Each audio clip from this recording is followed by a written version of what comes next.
Now from Las Vegas, the Joey Ciccone Show. Then, now, and tomorrow with your host, Joey Ciccone. Everybody, how you doing? Good Friday. Good Friday. Well, that sounds like Good Friday, the holiday Good Friday. Happy Friday. Joey Ciccone here in the house, live from Las Vegas. All right, WCOBM.com. That's where you need to go right now on the computer. Hopefully you're already there, okay? Remember, there's a chat button, my friends, that you want to hit that and chat with me. I just want to say happy Friday. You know, you got a nice weekend coming up. The wind's blowing like crazy, all right? I got some great guys in the house today, and I'm very, very excited to have them. I want to jump right into the show. Today we're going to do it with a little taste of a place that we call Las Vegas, all right? And we love it. Then and now and tomorrow. Today we're going to do then. You're going to love this show, all right? Okay, let me talk about my first guest here. I want to get right into it because we have a busy day today, okay? All right? And I got to put the old shades on, okay? Let me get some water. I'll tell you about the guy over here sitting to my right, folks. Lou D'Amico. D'Amico was the director of the race and sports book for the M Resort, has established a reputation for being one of the true innovators in the race and sports book business. Come on, man. If you know Joey, you know I love this whole thing. You know I love horses. Okay, for the past 2 years, the past 2 seasons, he has posted the lines for every NFL game for the entire season, okay? 4 months prior to the opening day. I mean, you know, this is a guy I need to know, all right? Innovative advanced line of betting the National Football League, okay? We're going to be talking to Lou about that. D'Amico began his career in the gaming business at the Rose Bowl Sportsbook in Las Vegas. Lou, I'm going to let you jump right in. Where was that at? The Rose Bowl Racebook was actually where the Wynn Resort sits right now. Okay. And that's where Lefty Rosenthal worked until he had to get a gaming license. He bailed out. Okay, say it again for our first of all, folks. My beautiful guest, Lou. All right. Again, tell them again where it was. Well, they want to know this stuff. The Rose Bowl Racebook was on Spring Mountain Road, where the Wynn Resort sits right now, and that's where all the wise guys were. Yeah. They gambled in there. They hung out in there. And Lefty Rosenthal was the manager basically on the sportsbook side, but he was being hassled at that time, even at that time, with gaming and, you know, the people he knew. Right, and in Lou, as we've seen in Casino, excuse me, but he knew his you know the word. He knew his shit. He was sharp. Yeah, I tell you. He knew his stuff. He did know his stuff. He's a sharp man with numbers. He knew the probability of sporting events, and he also had a little bit of he knew things.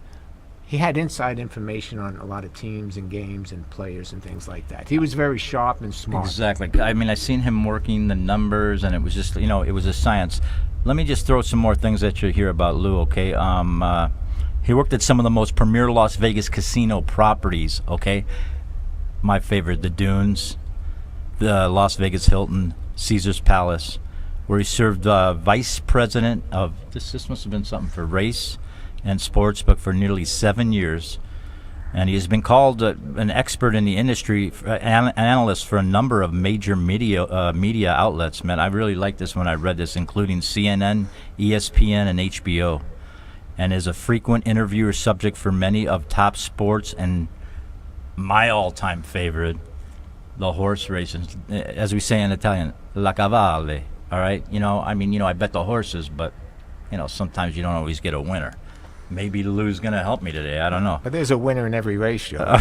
Is there? Man, I just can't pick him, bro. That's the thing. All right, and I just want to add this. The Kentucky Derby future book lines and propositions have become industry standards. D'Amico continues to work on the cutting edge of sports and race wagering and remains, I'm telling you right now, this guy remains one of the leaders in combining horse racing and sports experiences. Okay? Now, I'm not giving you his number out so you could call him, go, hey, Lou, what's the tip for the day? You know, I need some. You know, right now the mortgage has got to be paid. Anyway, the bottom line is I'm so happy that you're here. I wanted to jump right into it, okay? And we want to jump now. We're talking about Lefty Rosenthal. We're going to go down a list of guys, okay? But, you know, I got to jump right into this and ask you this right off the bat. Because a lot of people that I talk to, a lot of friends on Facebook, and Joe, make sure you ask them this stuff, you know, because it's really important, all right? And the one that I think comes to mind is, was Las Vegas better when the mob controlled it, or now that it's corporate? It's changed, folks. Me and Lou talked about it. Please, take the mic. Expand on it. I will expand on it. When the mob controlled just about every casino here in Las Vegas, in my opinion, I think it was much, much better. I've lived in Las Vegas now for the past 41 years. I have seen the growth from when the town only had like about 200,000 people to now we have well over 2 million people. It's just unbelievable. I know. But during those times, Joey, you were able to go from one end of the strip to the other within 5 minutes of driving. Right. Now you can't do that, unfortunately. No. But to talk about the corporate world, which is running the casinos now, you were able, and I did it many times, of course, friends of mine, we would walk into a casino, everyone knew your name. And that was the difference. Now, I could walk into Caesar's Palace now or, you know, the Wynn Resort or any of these mega properties right now. Right. I can go undercover and no one knows nothing. Nothing about me at all. And that's fine. You know, that's fine, because, you know, because Omerta is involved. You know, we want to keep it low. But I totally dig what you're saying, because back in the day, the respect of Lou. How you doing? What do you need today? Exactly. And that's, you would walk into a pit, and the pit boss would say, Lou or Joey, gee, what do you need? No, I'm just here with some friends. Well, go eat on me. You want to see the show? Go see a show. No. Or yes, yeah, okay. But they knew that you were coming back, or if you went to a show, if you went to dinner in that property, right, you were going to gamble there that night. Right. And not only that, they respected you. And they knew, respect, folks, that you would come back again and bring friends. A lot of friends and family members would come from out of town. They knew that you were going to bring them to their property.